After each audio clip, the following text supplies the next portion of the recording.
Hello students, आप सभी का मेरे चैनल पर एक बार फिर से बहुत बहुत स्वागत है। स्टूडेंट, आज का जो हमारा सेशन है ये स्टीरियो केमिस्ट्री पर आधारित है और आज के सेशन में हम आपको ऐसे एग्जाम्पल्स का जिक्र करेंगे जहां पर एक chiral centre, chiral carbon, asymmetric atom यानी जो टेट्राहेड्रल होना चाहिए और चारों ग्रुप डिफरेंट होने चाहिए वो नहीं होगा, उसके बावजूद भी वो ऑप्टिकल आइसोमरिज्म शो करेगा, यानी वो मॉलिक्यूल कायरल होगा। कायरल मतलब अगर उसकी मिरर इमेज बनाए तो वो दोनों एक दूसरे पर नॉन सुपर इंपोजेबल होगा। यानी कायरल कार्बन होना या एसिमेट्रिक एटम का होना नेसेसरी कंडीशन नहीं है।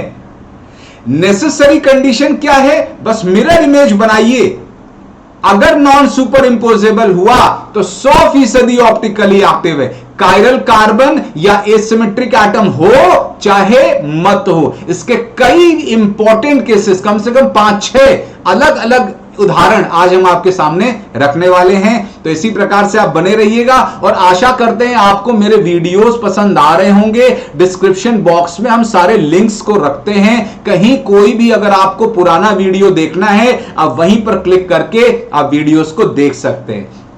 तो चलिए स्ट्रेट अवे हम लोग चलते हैं अपने पहले केस की तरफ। पहला केस है अलीन्स का, जहां पर डबल बॉन्ड क्यूमुलेटिव होते हैं, इन सक्सेशन होते हैं। यहां पर अलीन्स जो होते हैं वहां पर double bond even number of हो सकते हैं इन सक्सेशन, या ऑड नंबर हो सकते हैं। ऑड नंबर वाला केस हमने आपको ज्योमेट्रिकल आइसोमरिज्म में पढ़ाया है कि अगर डबल बॉन्ड्स की संख्या सक्सेशन में ऑड हो और टर्मिनल कार्बन से दो अलग अलग ग्रुप जुड़े हों तो वहां पर सिस ट्रांस या EZ की पॉसिबिलिटी होती है। लेकिन अगर double bond in succession even है, 2 है, 4 है, 6 है, तो वहां पर ऑप्टिकल आइसोमरिज्म की पॉसिबिलिटी हो सकती है। कब होगी 100%? जब दो जो टर्मिनल कार्बन्स हैं इन पर जो 2 ग्रुप्स लगे हैं वो अगर अलग अलग हैं तो 100% वहां पर ऑप्टिकल आइसोमरिज्म होगा। चलिए उदाहरण से इस चीज को देखते हैं। ये रहा उदाहरण, यहां देख सकते हैं बच्चों 2 डबल बॉन्ड हैं जो सक्सेशन में आप देख सकते हैं। अब आपको बता दें, ये आपको देखने में तो प्लेनर लग रहा है, लेकिन जब भी even number of double bonds होंगे इन सक्सेशन तो वो हमेशा मॉलिक्यूल नॉन प्लेनर होगा। और ये हमने अपने पुराने लेक्चर में आपको बखूबी एक्सप्लेन किया है, तो जिसको समस्या हो देख लीजिएगा, सारा ऑर्बिटल पिक्चर से समझाया। तो यहां पर ये इस प्रकार से होता है, आप देख सकते हैं अगर इस कार्बन का, और देख सकते हैं दोनों ग्रुप्स भी अलग अलग हैं, तो ये दोनों कंडीशन मीट हो रही है। ये मिथाइल आप देखिए ये अंदर जा रहा है, हाइड्रोजन बाहर आ रहा है। मिथाइल ये इसी प्लेन में है, अबव है, और ये हाइड्रोजन बिलो है। तो आप देख सकते हैं ये 2 ग्रुप और ये 2 ग्रुप परपेंडिकुलर हैं। जब बच्चों आपने इसका मिरर इमेज बनाया तो आप मिरर इमेज देखिए। अब अगर आप देखें तो दोनों नॉन सुपर इंपोजेबल। एक बार टेस्ट कर लेते हैं। आप एक काम करो, आप इसको उठाकर ऐसे पलट दो, ऐसे ही पलट दो। तो जैसे ही पलटोगे तो मिथाइल पे मिथाइल बैठा, हाइड्रोजन पर हाइड्रोजन, कार्बन पे कार्बन, कार्बन पे कार्बन, कार्बन पे कार्बन। लेकिन जब पलटोगे इसको तो ये मिथाइल नीचे चला जाएगा, तो इस हाइड्रोजन के स्थान पे मिथाइल आ जाएगा और इस मिथाइल के स्थान पर हाइड्रोजन आ जाएगा। बच्चों इसका मतलब ये दोनों मेल नहीं खाएंगे, सुपर इंपोज नहीं करेंगे, यानी ये नॉन सुपर इंपोजेबल हैं, यानी एक दूसरे के इनैंशियोमर्स हैं। दोनों अलग अलग फिर कंपाउंड हो जाएंगे अपने ऑप्टिकल बिहेवियर में डिफरेंस के कारण। एक अगर क्लॉकवाइज रोटेट करेगा पीपीएल को तो दूसरा एंटी क्लॉकवाइज करेगा, लेकिन सेम अमाउंट से करेगा। ठीक है, तो इस प्रकार से आपने टेस्ट किया। तो याद रखेंगे even number of double bond in succession, और जो 2 टर्मिनल कार्बन है उन पे जो 2 ग्रुप्स होने चाहिए अलग अलग होने चाहिए। अब चलिए और भी डिफरेंट केसेस लेंगे और इसी अलीन से हम सबको रिलेट करने का प्रयास करेंगे, अधिकतम को, बाकी तो और भी डिफरेंट एग्जांपल्स होंगे। अब ये रहा हमारा अगला केस, स्पाइरो कंपाउंड्स। बच्चों स्पाइरो कंपाउंड क्या होते हैं? वहां पे रिंग्स एक दूसरे से जुड़ी होती हैं कार्बन के माध्यम से। ये देखिए कार्बन के माध्यम से रिंग जुड़ी हैं। यहां हमने 2 रिंग ली हैं, 3 हो सकती है, 4 हो सकती है, 5 हो सकती है, सो ऑन। बच्चों अगर यहां पर ऐसे रिंग्स जुड़ी हैं इवन नंबर ऑफ टाइम, तो आप समझिए रिंग किसके इक्विवेलेंट होती है? Double bond. तो ये भी डबल बॉन्ड हो गया, ये भी डबल बॉन्ड, तो वही अलीन वाला हो गया, even number of double bond. और ये जो टर्मिनल कार्बन है आप देख सकते हैं यहां पर अलग अलग ग्रुप्स जुड़े हुए हैं, इसका मतलब ये जो स्ट्रक्चर है नॉन प्लेनर होगा, पहली चीज। दूसरी चीज, अपने मिरर इमेज पर नॉन सुपर इंपोजेबल होगा। ये देखिए हमने यहां पर इसका मिरर इमेज, यहां पर हमने इसका 3 डायमेंशनल फिगर वेज डैश बनाया। यहां पर बच्चों ये ध्यान रखें, ये जो कार्बन्स होते हैं sp3 कार्बन्स होते हैं, सारे कार्बन्स क्या ये वाले sp3 हैं। उसमें क्या होता है, 4 बॉन्ड होते हैं। उसमें जो 4 में 2-2 का ग्रुप बना लें तो 2 अगर प्लेन में है, आपके स्क्रीन के प्लेन में, तो 2 क्या होंगे, परपेंडिकुलर टू द स्क्रीन होंगे। तो यही हमने दिखाया है, ये मिथाइल और हाइड्रोजन ऑन द स्क्रीन, तो ये रिंग क्या हो गई, परपेंडिकुलर टू द स्क्रीन। फिर ये वाले रिंग क्या हो गई, ये ऑन द स्क्रीन, तो ये दोनों क्या हो गए, परपेंडिकुलर टू द स्क्रीन। तो ये ऑन द स्क्रीन है मिथाइल हाइड्रोजन और ये मिथाइल हाइड्रोजन परपेंडिकुलर हैं, वही डबल बॉन्ड वाला केस हो गया। अब बच्चों यहां पर आपने अगर इसकी मिरर इमेज बनाई तो ये बन गई। अब इसको आप ओवरलैप करने का प्रयास करो। एक काम करो, आप इसको ऐसे पलट दो, ऐसे उठा के पलटोगे। जैसे ही पलटोगे, मिथाइल पे मिथाइल बैठा, हाइड्रोजन पर हाइड्रोजन, इस रिंग पर रिंग, इस रिंग पर ये रिंग एग्जैक्टली बैठ गई। लेकिन ये मिथाइल अब बच्चों ये नीचे आ जाएगा और ये हाइड्रोजन उसका ऊपर आ जाएगा और वहीं पर मिसमैच हो जाएगा, यानी एक दूसरे से नॉन सुपर इंपोजेबल। ये दोनों एक दूसरे के इनैंशियोमर्स हो जाएंगे, एक क्लॉकवाइज तो दूसरा एंटी क्लॉकवाइज। कौन क्लॉकवाइज है कौन एंटी क्लॉकवाइज, ये सिर्फ पोलैरिमीटर से, एक्सपेरिमेंट से ही तय किया जा सकता है। ठीक है, तो ये आपके लिए हो गया स्पाइरो। अगला एक विशेष उदाहरण आप देखिए जहां पर रिंग भी है, डबल बॉन्ड भी है। बच्चों आप एक बात समझ लो, कैसे लॉजिकली करना है।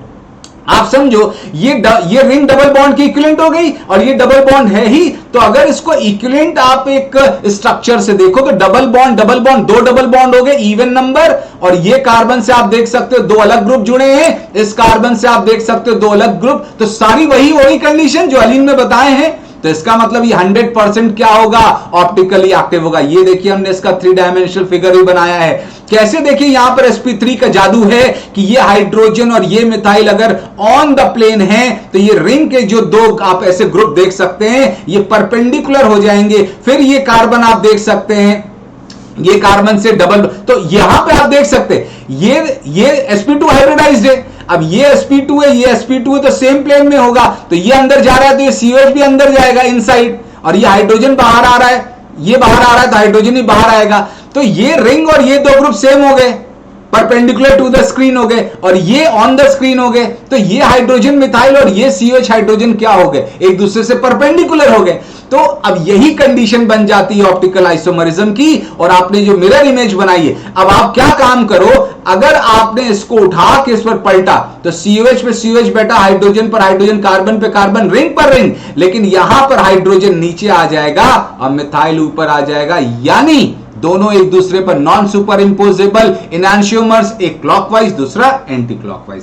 तो देखिए अलीन के एग्जांपल से ही हम लोग समझ सकते थे, ये एक अलग प्रकार का उदाहरण है और इसको हम लोग आमतौर पे कॉन्फॉर्मेशनल आइसोमरिज्म में भी पढ़ाते हैं और खास नाम के साथ पढ़ाते हैं, लेकिन बहुत इंपॉर्टेंट एग्जांपल था इसलिए हमने यहां लिया है। यहां पर ना कोई डबल बॉन्ड है ना इस प्रकार से चीजें। यहां पर देखिए स्टेरिक रिपल्शन या स्टेरिक क्राउडिंग की वजह से हमने आपको स्टेरिक बता के रखा, साइज के वजह से ये जो 2 रिंग्स हैं वो एक प्लेन में नहीं होती, परपेंडिकुलर होती है। आप देखिए यहां पर इस बेंजीन रिंग के ऑर्थो पोजीशन में आप देख सकते हैं बल्कि ग्रुप जोड़ा है, यहां पर भी आप देख सकते हैं इस कार्बन के ऑर्थो ग्रुप पर बल्कि ग्रुप जोड़ा है। अगर ये 2 रिंग को कोप्लेनर होना होगा तो ये चारों ग्रुप एक दूसरे से स्पेस के लिए झगड़ा करेंगे, पोटेंशियल एनर्जी बढ़ेगी, स्टेबिलिटी घटेगी। वो नहीं करने के लिए, झगड़े को रोकने के लिए एक रिंग परपेंडिकुलर हो जाती है ऐसे। तो जब परपेंडिकुलर हो जाती है तो ये देखिए ये 4 ग्रुप एक ही प्लेन में नहीं होंगे, ऑर्थोगोनल हो जाएंगे और दूरियां बढ़ जाएंगी, रिपल्शन कम हो जाएगा, स्टेबिलिटी बढ़ जाएगी, इसलिए ऐसा होता है। तो आप देखिए, ये देखिए हमने इसका चित्र बनाया है 3 डायमेंशनल। तो यहां पर आप देखिए ये वाली रिंग क्या है, परपेंडिकुलर टू द स्क्रीन है, और ये वाली रिंग क्या है, ऑन द स्क्रीन है, पैरेलल टू द स्क्रीन है। हमने मिरर इमेज बनाया।